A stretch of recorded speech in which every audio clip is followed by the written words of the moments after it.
गांव में कुछ लोग कुछ ऐसी हरकत करने लगते हैं जिसे देखकर लोग डर जाते हैं और लोग उसको नाम देते हैं कि इसको भूत आ रहे हैं या इस पर किसी बुरी आत्मा ने अपना साया डाला है। अब वहीं पर कई लोग तर्क देते हैं कि ऐसा कुछ नहीं होता। अब तक मेरा भी मानना यही था, लेकिन जब मैंने जाना पुनर्जन्म कैसे होता है, कैसे एक आत्मा एक शरीर से दूसरे शरीर में जाती है, तो अब मुझे भी इन बातों पर विश्वास होने लगा है। पर्सनली ये मेरा ओपिनियन है। मैं ये नहीं कहती कि सभी ये बात कहें, सभी ये बात माने। अब तक मैं भी इन चीज़ों को नहीं मानती थी, मुझे भी बहुत अजीब लगता था। लेकिन जैसे-जैसे मैं इन चीज़ों के बारे में जानने लगी हूँ, इन चीज़ों को महसूस करने लगी हूँ, एक पॉजिटिव एनर्जी, एक नेगेटिव एनर्जी, ऐसी चीज़ों को जब महसूस करती हूँ तो वाक़ई में विश्वास करने का मन करता है। ये कहानी मैं आप सबके साथ साझा करती हूँ। अब इस पर विश्वास करना है, नहीं करना है, आप कमेंट में लिखकर मुझे ज़रूर बताइएगा।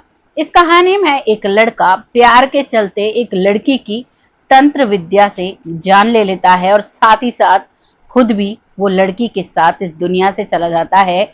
जबकि वो लड़की जब इस दुनिया से जाती है, वो जब छत से कूदती है, तब वो लड़का बिल्कुल स्वस्थ होता है। लेकिन उसके कुछ दिन बाद उसे पता नहीं ऐसा कुछ होता है कि डॉक्टर भी उसका कोई इलाज नहीं ढूंढ पाते हैं और वो एक कमरे के अंदर ही अपना जीवन छोड़ देता है। इस सारी कहानी को गहराई से जानने के लिए आपको मेरे साथ वीडियो में अंत तक बने रहना होगा। नमस्कार, मैं महक चौधरी आज आपके सामने एक ऐसी कहानी लेकर आई हूँ। अक्सर हमारे चैनल पर पुनर्जन्म से रिलेटेड कहानियां होती हैं। आज की जो कहानी है वो एक तंत्र विद्या से रिलेटेड कहानी है। आज की कहानी में एक लड़का होता है सौरभ और एक लड़की होती है प्रिया। दोनों एक कॉलेज में पढ़ते हैं। प्रिया जो है वो पढ़ाई लिखाई बहुत ज्यादा किया करती है, बहुत ही अच्छे से अपनी जिंदगी जीती है, टॉपर रहती है क्लास की और हर वक्त उसका फोकस पढ़ाई में रहता है। वहीं जो सौरभ है वो उस लड़की को देखता है और उसे पसंद करता है। पढ़ाई में उसका बहुत कम मन रहता है, लेकिन पास वो हर बार हो जाता है। एवरेज स्टूडेंट होता है। धीरे धीरे वक्त निकलता है।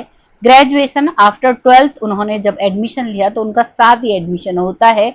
लड़के लड़की दोनों का कॉलेज होता है, दोनों की क्लास और दोनों का सेक्शन एक होता है। उसमें वो दोनों पढ़ने आया करते और जब वो पढ़ा करते तो लड़की जब अगली बेंच पर बैठती तो लड़का उसके जस्ट पीछे बैठा करता और उसकी एक एक आदत को गौर से समझा करता और उसे बेहद प्यार करने लगता है। इतना प्यार कि वो भले बुरे का फर्क भूल जाता है। धीरे धीरे वक्त निकलता है। एक साल निकला, दूसरी साल निकली और जब फाइनल ईयर होता है तब वो लड़की से इतना प्यार करने लगता है कि वो अब किसी भी हालत में उसे छोड़ना नहीं चाहता है। धीरे धीरे वो उससे कहना चाहता है लेकिन वो नहीं कह पाता है। फिर वो अपने एक दोस्त को अपने साथ लेता है, जिस दोस्त का नाम होता है सुयस। सुयस उसका दोस्त होता है और वो दोनों मिलकर एक तांत्रिक से मिलते हैं। तांत्रिक से कहते हैं, क्या कोई ऐसी क्रिया है कि मैं जिसको चाहूं वो मेरा हो जाए। तो यहाँ पर जो तांत्रिक लोग होते हैं वो इन्हीं चीजों के लिए बैठे रहते हैं और तांत्रिक का काम होता है सबसे पहले जो व्यक्ति उसके पास आता है, सबसे पहले वो लोग उसे अपने वश में करते हैं। तो पहली क्रिया तांत्रिक की उस लड़के सौरभ के ऊपर होती है। सौरभ अब ऐसा हो जाता है कि जो तांत्रिक कहता है वही होता है, उसी को करने के लिए भरजोर कोशिश करता है। अब सौरभ कहता है कि ये लड़की प्रिया है, मेरे साथ पढ़ती है, लास्ट ईयर है, हो सकता है अगले साल वो कुछ और पढ़ाई करे या कॉलेज से निकल जाए या उसकी शादी हो जाए। मुझे किसी भी कंडीशन में प्रिया चाहिए और वो मेरे लिए ही होनी चाहिए। मैं उसी से शादी करूंगा, जीवन भर उसे उसके ही साथ रहूंगा। जब वो ऐसी बातें कहता है तो तांत्रिक प्रॉपर तरीके से समझ जाता है कि ये उसके बगैर नहीं रह सकता और जो मैं इससे कहूंगा वो ये मानेगा। और ऊपर से तांत्रिक ने भी उस पर क्रिया की हुई थी। उसका दिमाग ऐसा सेट हो जाता है कि वो किसी की भी कोई बात नहीं सुनता है और अब तांत्रिक जितने पैसे मांगता है वो इधर उधर से जुगाड़ कर माता पिता से लेकर पढ़ाई के नाम पर उस तांत्रिक को देता है। तांत्रिक बहुत सारे पैसे ऐंठता है और पैसे ऐंठने के बाद वो एक ऐसी क्रिया करता है कि वो लड़की सोचती रहती है। अब उसका पढ़ाई में मन बिल्कुल भी नहीं लगता है। उस लड़की को हमेशा अपने कंधों पर वजन महसूस होता है। वो ज्यादातर जो लड़कियों की प्रॉब्लम होती है उससे जूझती है, और उसका बिल्कुल भी एक पढ़ाई में जो फोकस होता है वो नहीं होता है, और अब अपने आप को वो अकेले बंद कमरे में रखने लगती है। दरअसल वो वहीं पर हॉस्टल में रहा करती थी और अपनी दोस्तों के साथ बहुत अच्छे से बिजी रहा करती थी, लेकिन अब जब भी उसके दोस्त आते तो वो उनसे मना कर दिया करती, कहती मुझे यहीं पर रहना है, मेरा मन नहीं लगता, मेरा मन उदास रहता है, मुझे नहीं पता मुझे क्या हुआ है, पर मेरा मन करता है कि मैं बस रोती रहूं, चुपचाप रहूं, किसी से बात ना करूं। इस बात को सुनकर उस लड़के सौरभ को भी बहुत अजीब लगता है, क्योंकि जब वो क्लास में ही नहीं आती है तो उसे बहुत अजीब महसूस होता है। वो उससे बात करने की कोशिश करता है, उनकी दोस्ती थी एज ए फ्रेंड। उसे नहीं पता था प्रिया लड़की को कि ये मुझसे गहरा प्यार करता है।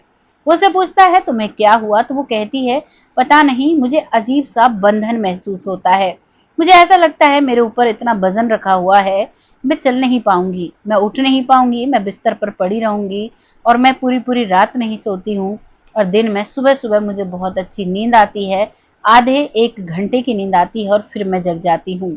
बस ऐसा लगता है अपने आप को खत्म कर ले, इस दुनिया से चली जा, तेरा कोई भी नहीं है। इस बात को सुनकर सौरभ हैरान होता है, और सौरभ अब वहां से जाता है और उस तांत्रिक से लड़ने लगता है। कहता है तुमने ये क्या किया, मुझे तो चाहिए था कि वो मुझसे प्यार करे, और तुमने तो उसे ऐसा कर दिया कि वो किसी से बात ही नहीं करती। तो तांत्रिक कहता है ये क्रियाएं होती हैं और इनमें कभी भी थोड़ा बहुत ऊपर नीचे हो जाता है, फर्क पड़ गया होगा, मैं दूसरी क्रिया करूंगा, वो ठीक हो जाएगी। यहाँ सौरभ को तसल्ली मिलती है, और उधर उसी रात वो जो लड़की प्रिया है वो अपने हॉस्टल की चौथी मंजिल से छलांग लगा देती है। सुबह जब सब देखते हैं तो वो आंगन में पड़ी हुई मिलती है, यानी कि जो कॉलेज कैंपस होता है उसमें जमीन पर पड़ी हुई मिलती है, और ऐसा लग रहा था मानो इसने रात के 11-12 बजे ही ऊपर से छलांग लगा दी हो। रात के समय सिक्योरिटी गार्ड की भी उस पर नजर नहीं पड़ती है, और सुबह सुबह करीबन 4-5 बजे सबको पता चल जाता है, और जब हॉस्टल कॉलेज में बच्चे आते हैं तो तब तक उसकी डेड बॉडी को ले जाया जा चुका था। अब ये बात जब सौरभ को पता चलती है, सौरभ के पैरों तले जमीन खिसक जाती है। वो अपने आप को कोसने लगता है कि मैंने उसके साथ ऐसा क्यों किया, और वो ना तांत्रिक के पास जाता है, और जो उसका दोस्त है वो उसे बहुत समझाने की कोशिश करता है, लेकिन उसने कभी भी अपने दोस्त की नहीं सुनी। लेकिन इस सारे वाक्यांश से उसका दोस्त वाकिफ था। अब वो अपने घर में जाकर अपने एक कमरे में रहने लगता है। जब वो किसी से भी बात नहीं करता है तो उसकी माता पिता बहुत परेशान होते हैं। वो जानना चाहते हैं कि बेटा क्या हुआ, क्योंकि उनको नहीं पता था कि ये जो लड़की लड़की का तो उन सबको पता था कि एक लड़की ने अपनी जान दे दी है, लेकिन ये नहीं पता था कि हमारा बेटा उस लड़की से प्यार करता था।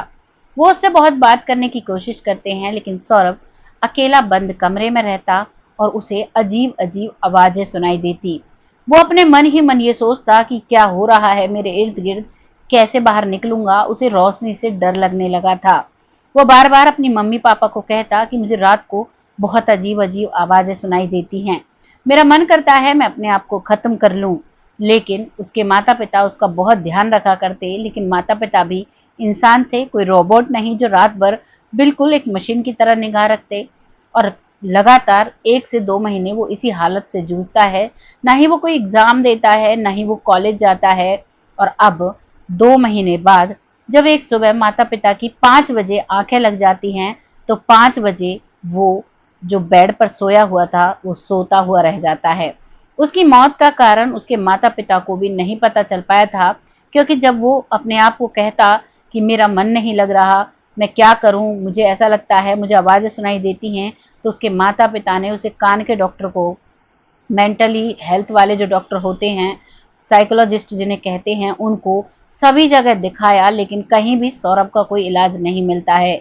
और जब वो मर जाता है, इस दुनिया से चला जाता है, तो उसकी डेड बॉडी का वो पोस्टमार्टम भी कराते हैं कि ऐसा ना हो कहीं हमारे बेटे ने कुछ खा लिया, लेकिन उसमें कोई भी रीजन नहीं मिलता है। नेचुरल डेथ का रीजन डॉक्टर्स देते हैं। दरअसल वो कमजोर हो जाता है, ना ही खाना पीना खाता है, ना ही वो सोता है, तो इसीलिए वो उसे नेचुरल डेथ का एक सर्टिफिकेट दे देते हैं, और सौरभ का जो अंतिम संस्कार है वो कर दिया जाता है। अब सौरभ के जो माता पिता हैं उनको काटे खून नहीं था, उनका इकलौता बेटा था और अब वो इस दुनिया में नहीं रहा था।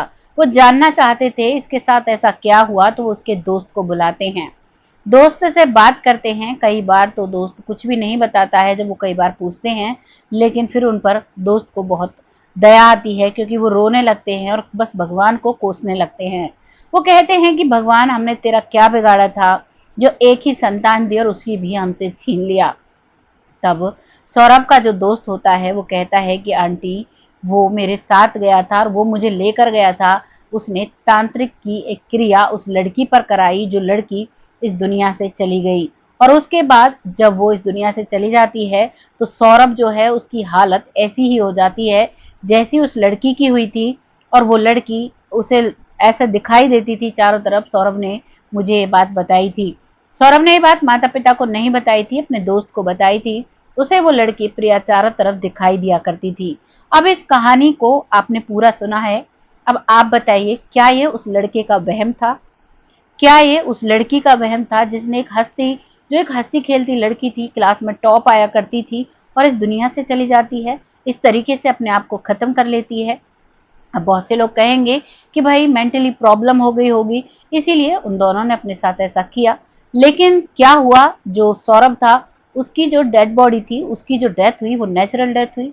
ऐसा एक लड़के को क्या हुआ जो उसे कोई बीमारी नहीं थी और वो इस दुनिया से चला जाता है?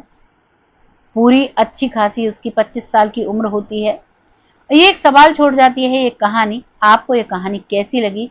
अपनी राय कमेंट बॉक्स में जरूर लिखिएगा इस कहानी के बारे में। यहाँ पर एक बात तो साफ है, जो जैसा करता है वो वैसा ही भरता है।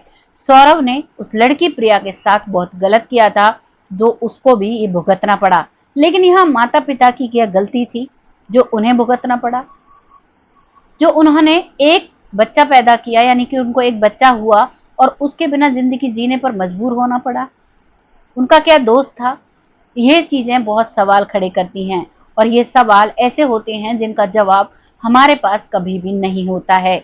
उसका जवाब होता है तो सिर्फ उस एक शक्ति के पास, जो ईश्वर है, जो अल्लाह है, जो भगवान है, जिसको लोग बहुत से नामों से जानते हैं, जो बहुत अच्छे से इंसान की किस्मत को लिखते हैं, बहुत अच्छे से इंसान को आगे बढ़ने का मौका देते हैं, और जब इंसान गलत कार्य करता है तो उसे धड़ाम से जमीन पर लाने का काम करते हैं। वो एक अलौकिक शक्ति है और उस शक्ति के बिना ना तो संसार है, ना हम हैं, ना हमारा जीवन है। ये सार्वभौमिक सत्य है। आपको जो भी लग रहा है आप कमेंट में लिखिएगा। आज कहानी यहीं समाप्त हो जाती है और शाम की वीडियो में सबके नाम लिए जाएंगे, क्योंकि आज कहानी थोड़ा लेट हो गई है, वीडियो लाने में मैं थोड़ा लेट हूँ, माफी चाहूंगी उसके लिए। बहुत जल्द ऐसी ही सच्ची और अच्छी स्टोरी के साथ आती हूँ।